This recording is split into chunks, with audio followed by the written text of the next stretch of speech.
Hey, ladies and gentlemen, what's going on? What's going on? It is time for another edition of On the Mark. We got a lot to get into today from the UFL. The UFL said, forget about the NFL draft, forget about all the Shadur Sanders talk. We got something to say. We're going to get into that and a lot more. And plus, viewer discretion is advised. I'm going to forewarn y'all right now. This is about to be the nastiest beatdown of the week I have ever brought to you guys in the history of On the Mark. If you want to stick around and see it, follow me to On the Mark. Let's go.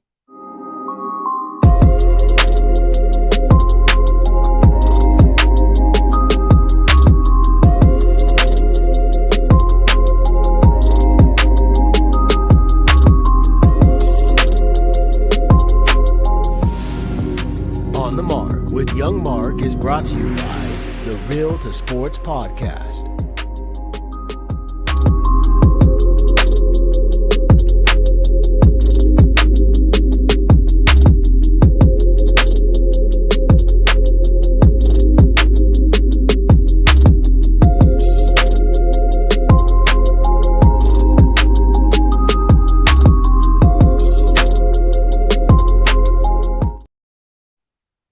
Ladies and gentlemen, good to have you back. Welcome to another edition of On the Mark, the part of the Real to Sports podcast, where we kick things in a high gear and we bring you the latest and greatest from the world of football outside of the National Football League. Like I said before, we got a lot to get into, and we're going to start things off north of the border. The NFL isn't the only professional football league having a draft this week. Going on right now as we speak, our neighbors to the north, the Canadian Football League, they are holding their annual draft. And an interesting note coming out of Canada concerning with that draft, and ironically enough, the NFL draft, the Toronto Argonauts, they have added Colorado quarterback Shadur Sanders to their negotiation list. Now, what this means is if Shadur is cut by the Cleveland Browns and wants to go play in the Canadian Football League, the Argos would have exclusive rights to sign him to play for them as of right now. So pretty interesting. It will be pretty cool to see if Shadur, for some reason, God forbid, doesn't work out in Cleveland. At least we know he'll have options. It's kind of the great thing about the current state of pro football. It's not just the NFL. You can go to Canada and play in the CFL, or you can come on down and play in America and play in the United Football League in the spring. Speaking of the United Football League, man, we had a crazy week. I can't believe it, ladies and gentlemen. We are at week 5, the halfway point of the UFL regular season. Remember, we only got 10 weeks in the season.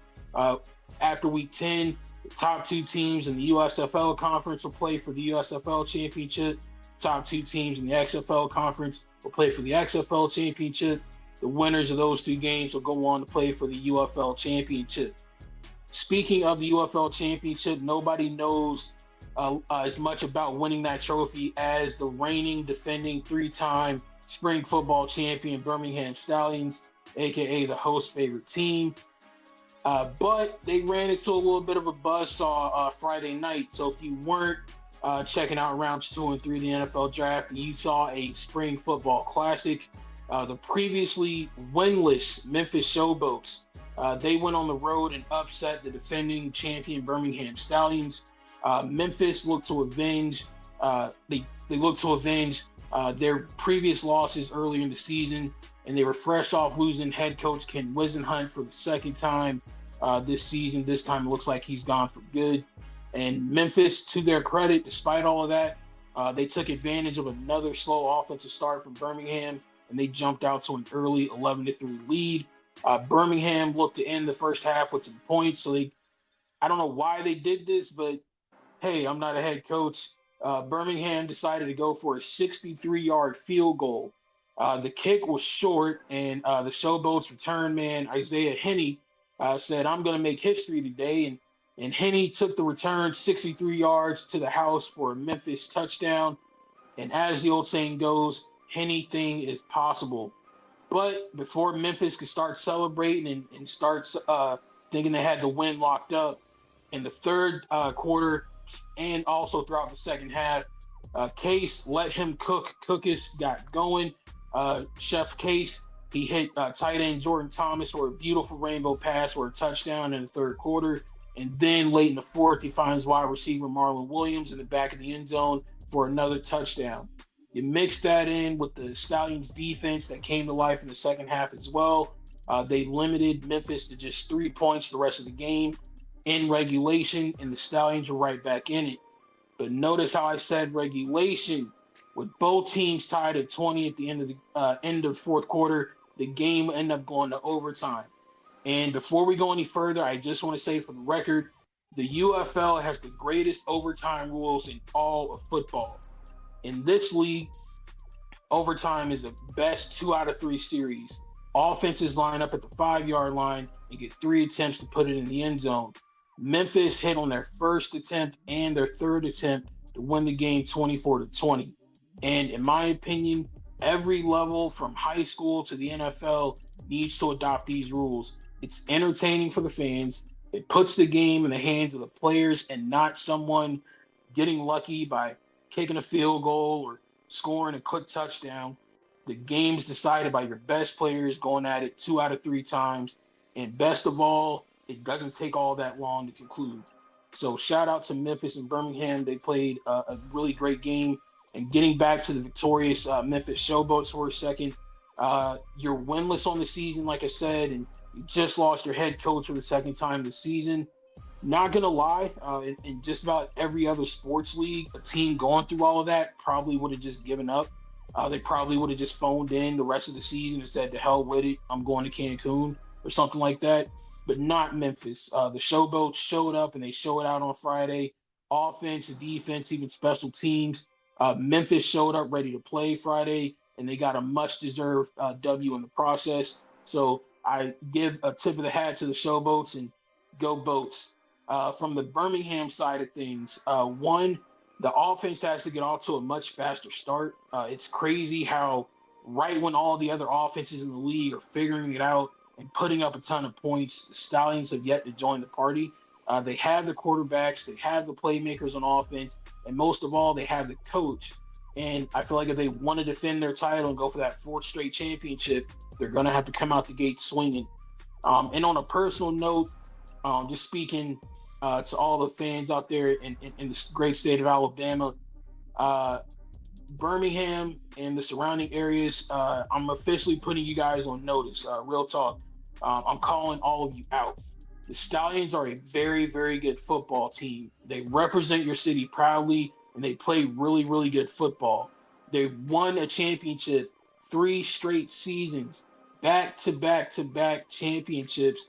They've dominated spring football like no other team before them, yet the one thing that's really missing from them is a home field advantage.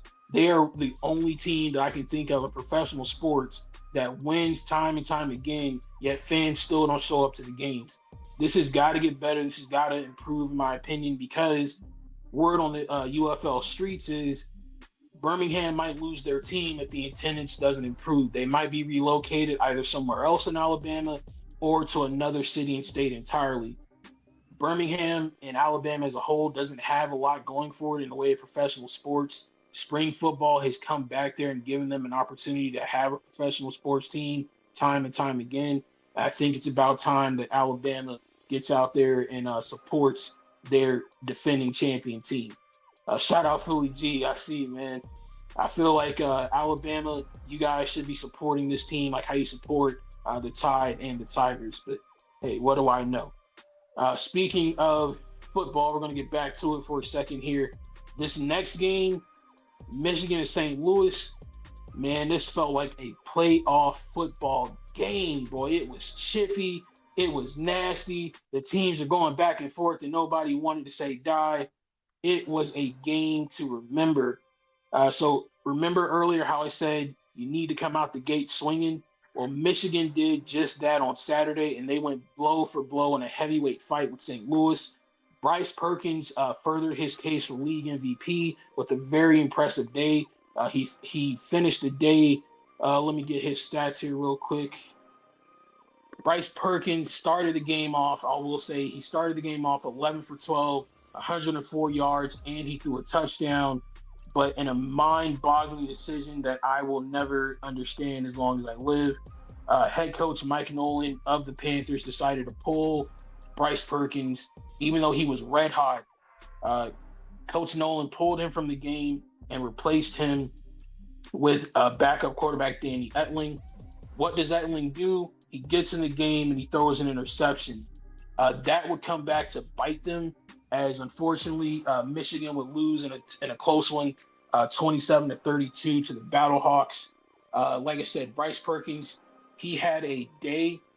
He almost single-handedly was enough to overcome a monster day by Hakeem Butler in the St. Louis offense, and we'll get to them in a second. But shout out Bryce Perkins, man. He finished the day, ladies and gentlemen. I got the stat for you. Bryce Perkins finished the day 21-26 for 235 yards, 2 touchdowns, no interceptions. On the ground, he also had 14 yards on 4 carries. He was smart with the football. He knew when to take off and when to throw it. And when he did throw it, he wasn't scared to throw it. He was throwing dimes all the way downfield, intermediate routes, short routes.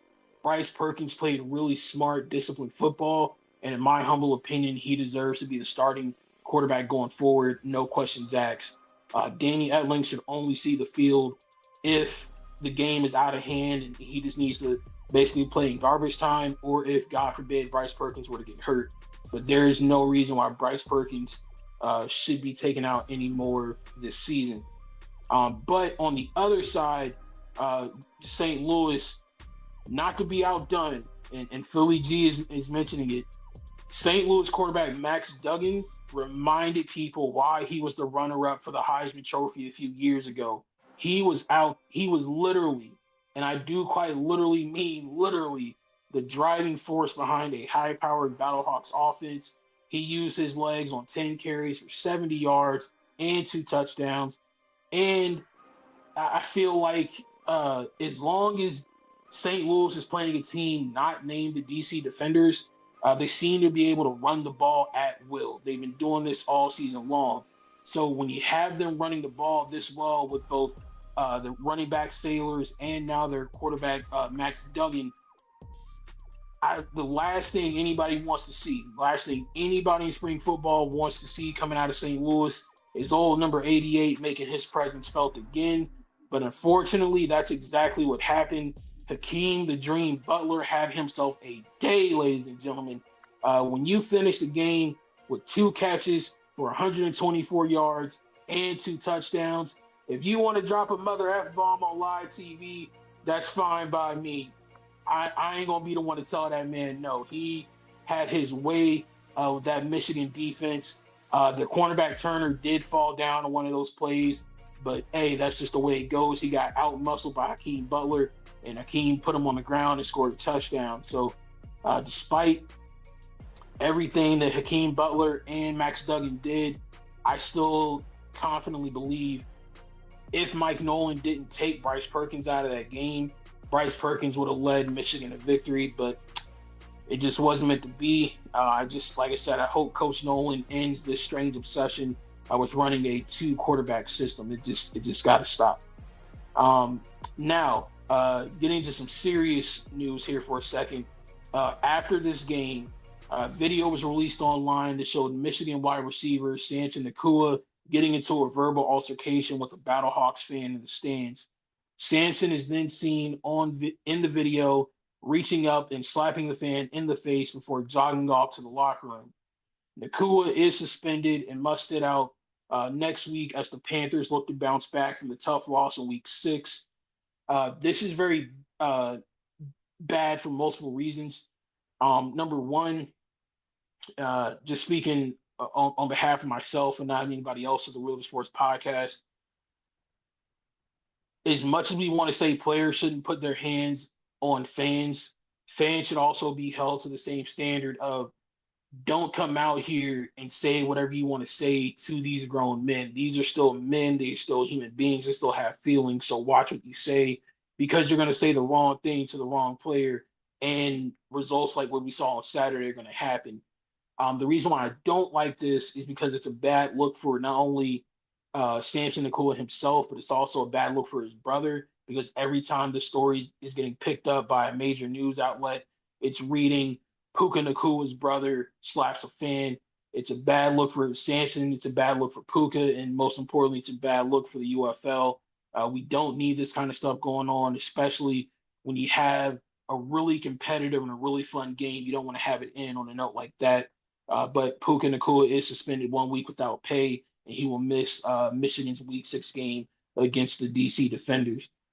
Now, getting back to football, speaking of the DC Defenders, uh, DC, they met up with their good old friends, Luis Perez and the Arlington Renegades. Uh, and the way I will label this game is like I mentioned before, this was a bounce back game, and it definitely personified that. DC was looking to get back on track after suffering their first loss of the season. They were upset in week 4 by a formerly winless San Antonio team, and Arlington saw their game sealing interception get removed thanks to an offensive penalty that same week as well when they were in Birmingham. So what better way to blow off some steam than to get into a bar fight with your longtime rivals from the XFL? DC capitalized on a late game interception by Arlington quarterback Luis Perez to win the game. DC wins the game on Sunday against Arlington 37-33. Quarterback Jordan Teamu, DC, he was lethal with both his legs and his arm. He was making things happen on the ground, which opened things up in the passing game, and he finished the day 23 of 46, 308 yards, 3 touchdowns through the air, and 37 rushing yards and a rushing touchdown as well. But not to be outdone, and I know I mentioned the interception at the end of the game, but host's favorite quarterback in all professional football, Luis Perez, had himself a day too. The Spring King lived up to his name, going 23 of 33 for 268 yards and a touchdown. My question going forward for Arlington is, when are you going to start finishing these games? Week after week, you seem to fold when it matters the most. A veteran team with a veteran head coach shouldn't be making these kinds of mistakes, especially in crunch time. If you have any aspirations for competing for that UFL title, you need to get these mistakes cleaned up and start playing a lot more disciplined football in the fourth quarter. With an impressive win like this on the other side of it, without a shadow of a doubt, DC is the best team in the UFL right now. But even me, the diehard DC Defender fan, I have to admit, hey, real talk, if Hakeem Butler keeps having performances like the one he had on Saturday, man, getting to that UFL title game is going to be very difficult if they have to play in the XFL Conference Championship game against St. Louis. Because St. Louis, as they've shown week after week after week this year, whether it's on the ground or through the air, they can put up points with anybody. Speaking of putting up points, we had a lot of that going on in the finale of Week 5 down in San Antonio. I'm not going to lie, this was the game that kind of ended the week on the dud. The team that seemed like they would never win a game, like they only won one game last year. They went 1-9. They got lucky and beat Memphis a few weeks ago. And they backed it up with getting another impressive win this week. I'm talking about the Houston Roughnecks. They win 27-3 over the San Antonio Brahmas. They scored every which way possible. Offensively through the air with quarterback Jalen McClendon. They scored on the ground with running game. Defense got in there as well, getting some turnovers and scoring on their side as well. It was just an all-around good performance by the Houston Roughnecks. And as good as a performance as the Roughnecks had, it was very disappointing for San Antonio. Coach Pardee, what happened? You had this team fired up. The offense was clicking. Kellen Mond was looking like a promising young quarterback in spring football. And then all of a sudden, Houston just came in and wrecked all of those plans. Kellen Mond had an abysmal day. He only went 4 of 9 for 35 yards and an interception. He was replaced in the second half by quarterback Jarek Guantanamo. I hope I said his name right. Who only went 6 of 15 for 29 yards and an interception as well. In my opinion, this loss wasn't so much on Kellen Mond. From what I saw, Houston's defensive line was harassing him. They were constantly in the backfield and constantly hitting him. And then when he tried to escape, somebody was there to tackle him. And then when he tried to throw it to his wide receivers, They just kept dropping the ball. That's pretty much what it comes down to. When you can't run the ball, and then when your receivers can't make a catch to save their lives, you're going to run out of options, and it's going to be hard to compete. And they fall to Coach C.J. Johnson and the Roughnecks, 27-23. Now, getting into week 6 before we move on to the beatdown of the week. I know you guys are waiting for it. Who, man, is coming. But getting to week 6 in the UFL, I'm going to pull up the schedule here for you guys. Week 6 is going to open up with a good game. We're going to kick things off with the Arlington Renegades coming off of that tough loss against the DC Defenders. Doesn't get any easier for them. They go on the road Friday Night Lights in St. Louis against the Battlehawks. That game is at 8 o'clock Eastern Time on Fox. Moving over to Saturday, May the 3rd, you got the Memphis Showboats taking on the Houston Roughnecks. This should be a good game. Memphis lost this game the last time they played in Memphis because of an error that they made on their side. I think this time with their quarterback Wynn, who played phenomenal against Birmingham Friday night, I think they'll be able to get the win here against Houston and add another win to the win column. But I wouldn't be surprised if finally, after getting to your third string quarterback, things are starting to look good for Houston. Houston could walk away with the victory. And before we know it, the team that went 1-9 last year could be 3-3 going into week 7. So that's going to be an interesting game to watch Saturday at 12 on ABC.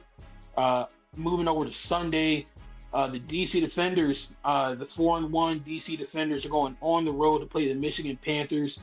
I'm not going to lie, I'm worried about this game because, like I said, if Bryce Perkins stays in the game the entire time, Michigan is going to put up some points. Can DC hang in there with them?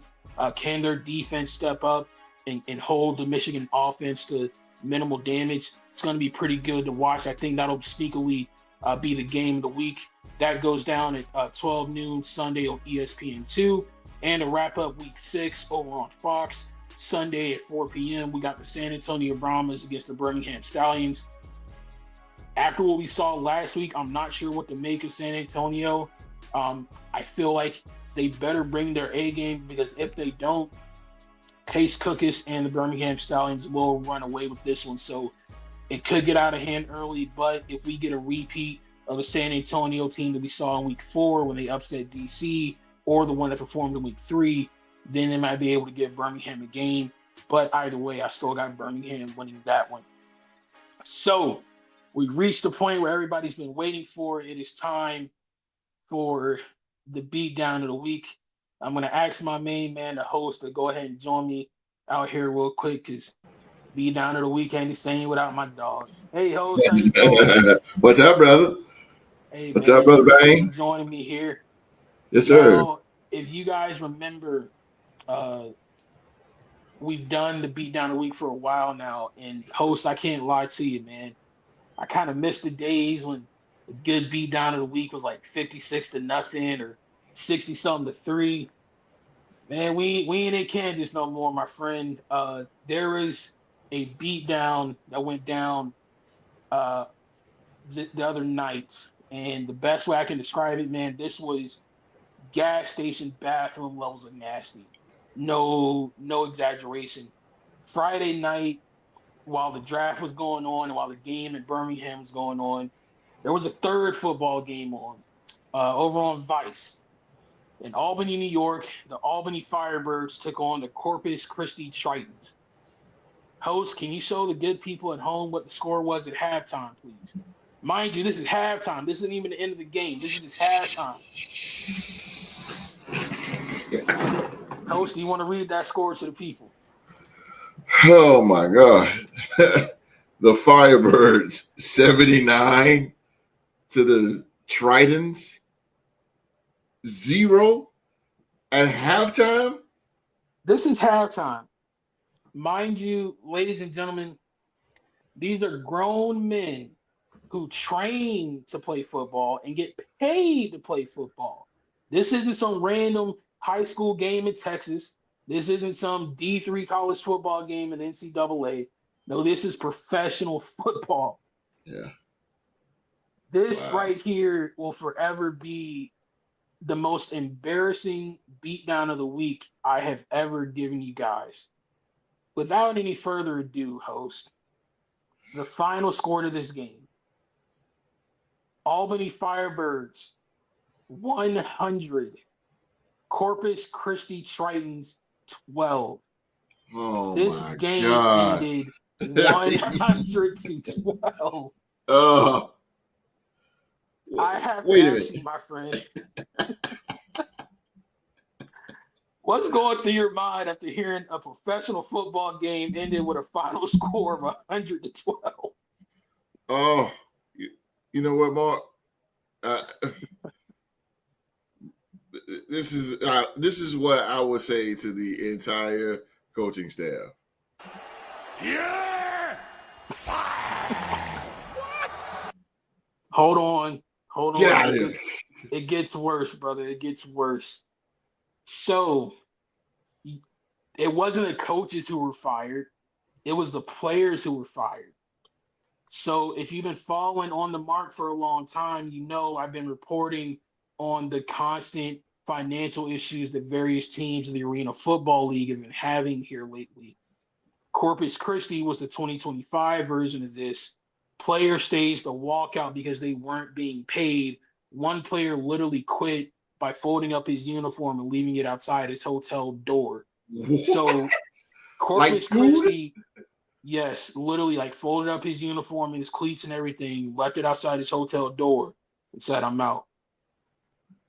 Corpus Christi then fielded a bunch of replacement players, and that's what led to this 100 to 12 loss in Albany on Friday night.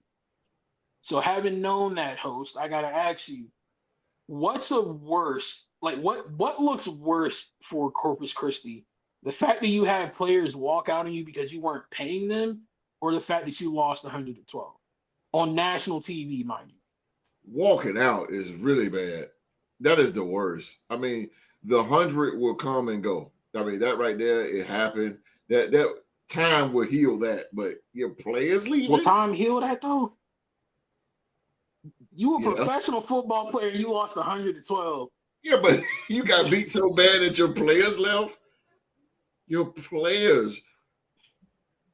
So, I mean, what are they going to do? Hey, your guess is as good as mine, my friend. He said, what's it? Man, I was.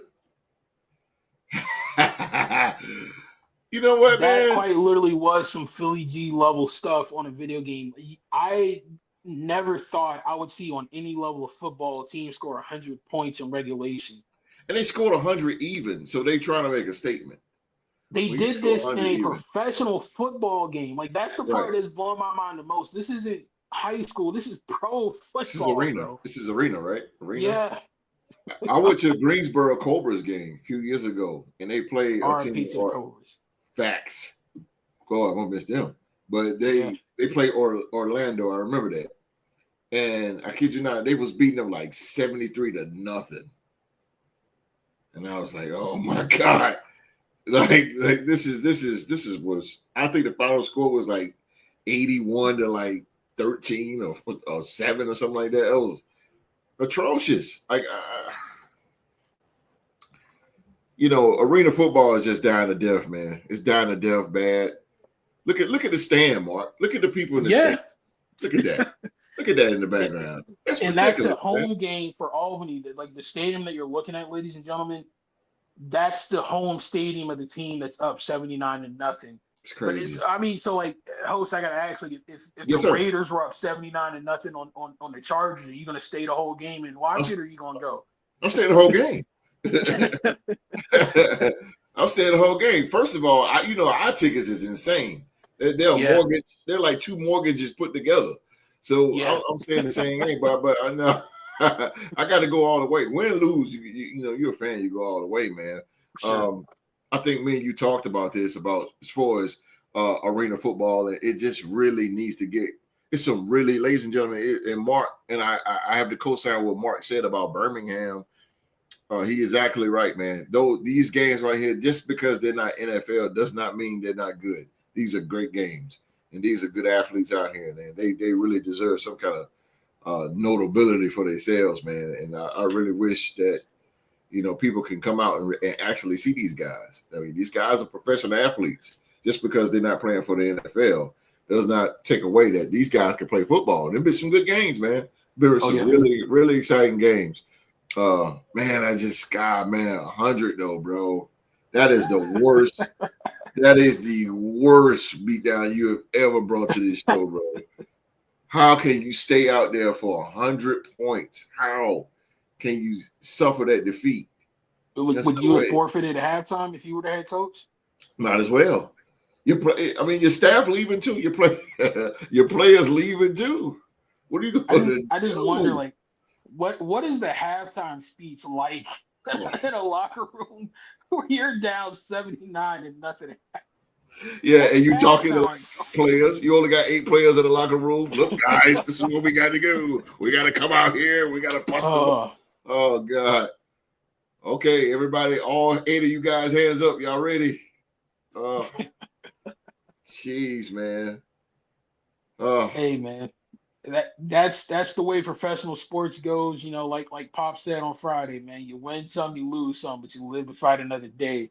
That's true. And hopefully the Tritons can live to fight another day. But losing a game 100-12, man, as a professional, yeah. I ain't gonna lie to you, man. I got a question if I still love football. Exactly. It tears your ego up in half. It tears it up, man. I don't know how you go back to the wife and the kids. And like, yeah. I had to sleep on the couch tonight, don't it? Yeah. You the laughing stock of ESPN. Now ESPN, they'll put that on. Yeah, that'll definitely be on the Not Talk. Oh yeah, sure. That'll be on PTI right there. Tony Kornheiser will smash that one. Can you imagine that would have been a Chicago area team? How Mike Wilbon would have been? Oh God. Yeah, he's Chicago. He's Chicago through. Bro, Wilbon would have got fired. yeah, he's Chicago old school. Hey, man. But that's crazy. I appreciate host being here with me for that nasty beatdown of the week. I pray we never get another one worse than that. Albany, how do you do that to an opponent, man? Where's the sportsmanship? Come on, man. Like, let's just punt on every down at this point. Like, we're up 79-0. Why are we doing this? Hey, bro. Schedule permitting, we'll be back and better than ever. Same time next week, bringing you the latest and greatest in the UFL in week 6. But until then, I'm Young Mark. Don't forget to like, share, and subscribe. If you like spring football content, like this video, subscribe to the Real to Sports podcast. Literally no other podcast on any other platform. Social media, TV, YouTube, Spotify, wherever. Nobody will give you the all-around sports coverage like we do here on the Real to Sports podcast. We go NBA, NFL, college football, spring football, wrestling, you name it, we cover it. So if you're a sports fan that wants to have more sports conversation and less sports debate, come on down to the Real to Sports podcast. And be sure to check out our flagship show, the Real to Sports Talk Show, this Saturday, 1:05 p.m. Eastern Time here on YouTube. We'll be back here next week with more UFL coverage for you. But until then, have a good one. We're out of here.